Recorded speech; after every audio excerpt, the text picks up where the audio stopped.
Eu já ouvi uma frase, quem pariu Mateus que o balança, não é assim que o povo diz?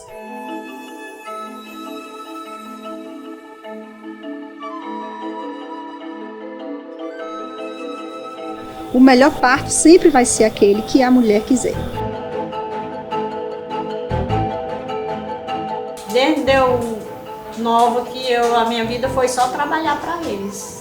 Nunca tive vida assim para mim, senão só para meus filhos.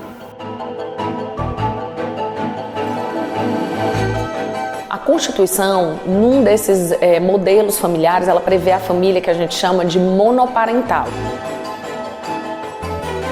Pela própria ONU foi determinado que a Lei Maria da Penha é a terceira legislação mais importante no combate à violência doméstica e familiar. Eu queria muito ter parto normal, né? Eu assisti documentário, li livro, li relato, me conectei muito com isso. É um coração que ele consegue expandir. Quando você acha que já ama num nível, você consegue amar mais.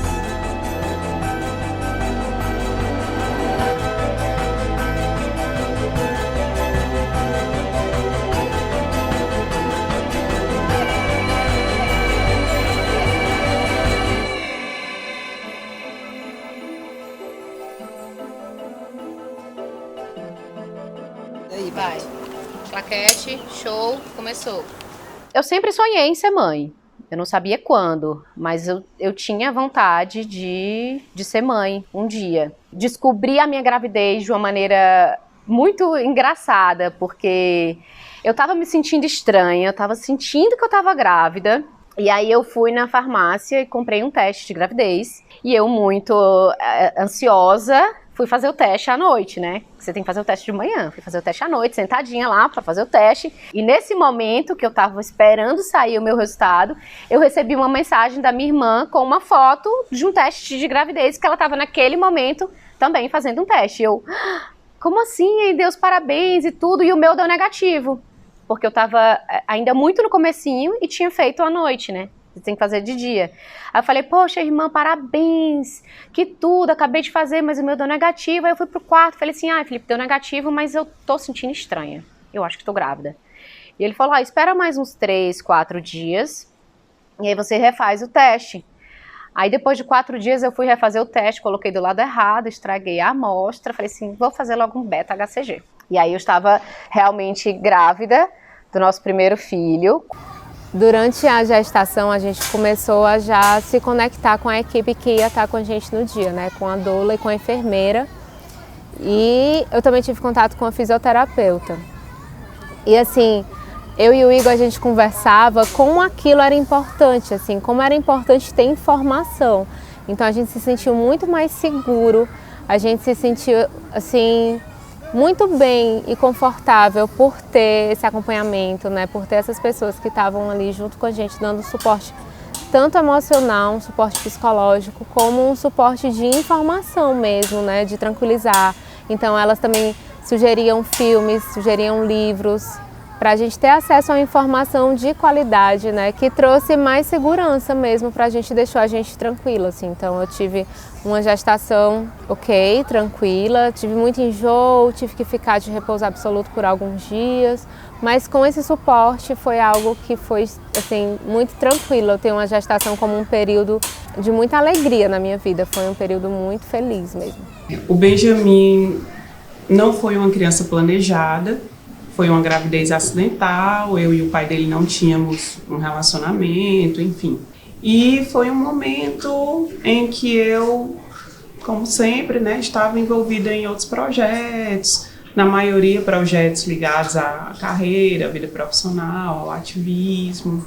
Havia feito um concurso em outro estado, então foi uma surpresa, né? Realmente não havia para aquele momento essa ideia. Eu tinha acabado de me separar, né, do meu primeiro relacionamento. Alguns meses depois do divórcio, engravidei do Benjamin. Então foi uma grande surpresa e ali eu não tinha noção do que a maternidade ia fazer comigo.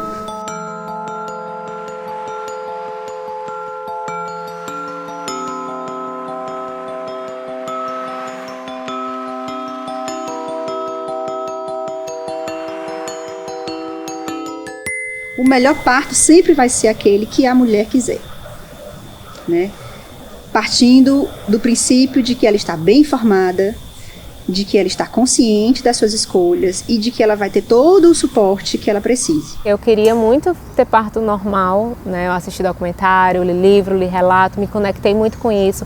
Busquei uma equipe, busquei pessoas que iam me dar suporte para isso, conversei com a minha família.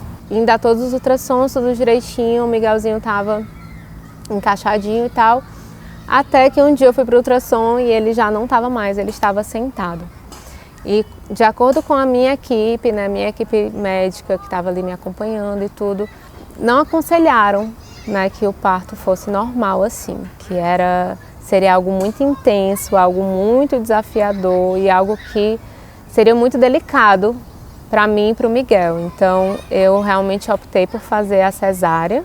A gente foi acompanhando todo dia até que chegou um dia que a gente decidiu que seria o dia para o Miguel vir. Foi cesárea, foi extremamente carinhoso, amoroso, fui muito acolhida, muito bem recebida. Um momento que para quem vai fazer o parto através de cirurgia, né, um momento muito delicado, é o momento da anestesia. E esse foi um momento para mim assim que ficou muito na memória, porque a minha médica, para o anestesista aplicar, ela me abraçou e ela tocou em uns pontos do meu corpo que eu relaxei, gente, como eu nunca relaxei na minha vida inteira, assim. Então eu me senti extremamente acolhida por ela, extremamente bem cuidada, com muito carinho. E na hora que ele nasceu eu estava tocando inclusive uma música que a gente tinha escolhido, então foi um momento muito precioso, de muita conexão, muito amor. E desafiador, porque eu não me sentia muito segura com cirurgia, mas deu tudo certo. E a gente sabe que o bebê tem o seu tempo, e foi um parto natural, eu optei por isso. Foi tudo do meu jeitinho, eu fiz um plano de parto, eu pude botar uma música, o Matheus me acompanhou constantemente durante todo o período, né? Não é fácil, claro, a gente sabe que dói, que é um pouco complicado, mas foi bem natural e foi tudo no tempo dela. Queria jamais decidir que dia o meu filho ia vir ao mundo. Eu não acho que isso cabe a mim, eu acho que é o primeiro ato de democracia, é o seu filho escolher o dia que ele está pronto para ele vir ao mundo.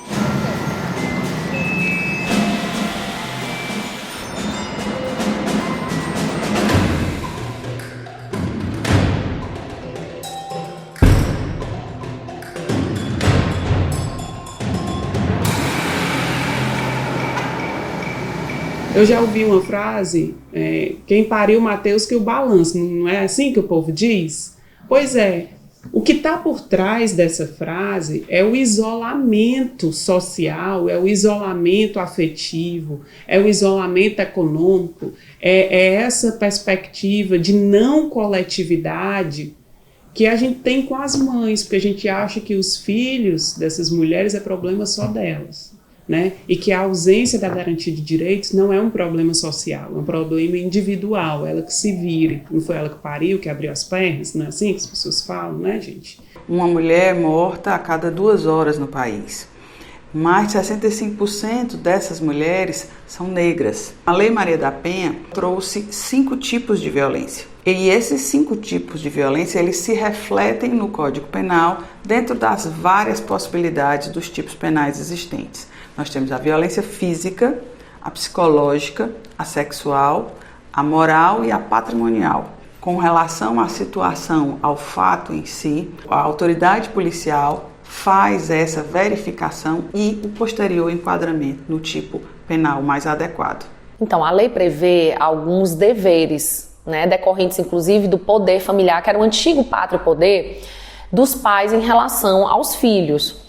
E quando um pai ou uma mãe, aí vamos deixar bem claro aqui, né, qualquer um dos genitores, eles representarem risco à integridade física ou psíquica dos filhos, ou seja, violar aqueles deveres legais de cuidado, de educação, para com os seus filhos, para com a prole, eles podem ter o seu poder familiar suspenso ou até mesmo serem destituídos desse poder. Isso acaba acontecendo por meio de uma ação judicial, mas sim é possível, desde que eles representem risco, perigo à integridade física ou psíquica dos seus filhos. Hoje, a gente já evoluiu, o descumprimento das medidas protetivas, elas são sim crime.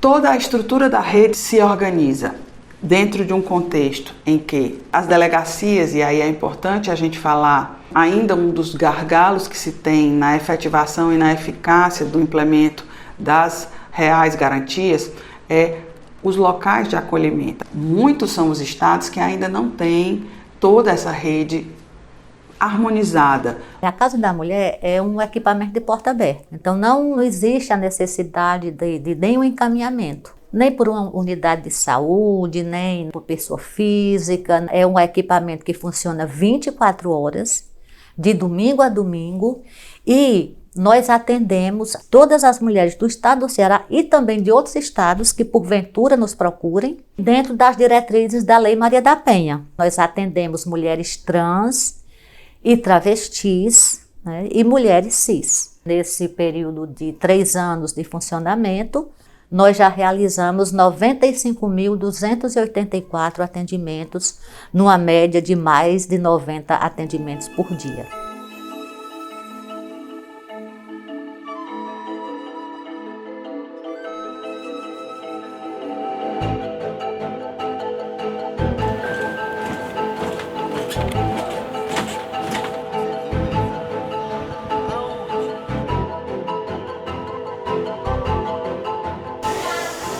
Você comeu a tapioca, filho? Não faria nada diferente. Porque eu precisei de todos os erros que eu cometi para poder aprender, para entender a minha maternidade. Entre erros e acertos, né? Essa construção é minha. Ela é muito minha. Não, mudaria não. Eu me sentia muito só aqui e eu tinha vontade de ter um filho. Eu tinha vontade de ter uma família. Eu tinha esse sonho de ter uma família. E quando eu fui mãe, eu me realizei muito de ser mãe, de ter agora minha família, meus filhos. E não me arrependo não. Se fosse para mim fazer, eu faria tudo de novo. Eu não me arrependo de ter sido uma mãe que se colocou como candidata com uma criança de meses. Eu não me arrependo de ter me separado logo depois da campanha, com ele pequeno também, ter ficado sozinha, mesmo com tudo. Eu não me arrependo de ser uma mãe que pesquisa, que escreve, que faz mestrado, porque o preço é alto e às vezes a gente quer se arrepender, mas, né, faz aquele processo. E eu não quero que a maternidade, que o que as pessoas chamam de maternidade, silencie a minha feminilidade, apague a minha feminilidade, né? A minha identidade, gênero, racial. Eu acho que eu posso me arrepender de muitas coisas, mas eu não quero me arrepender de ter sido quem eu era em determinados momentos, porque eu acho que a gente pode se arrepender de tudo, menos de ser quem a gente é. E eu também sou mãe. Eu não sou só mãe.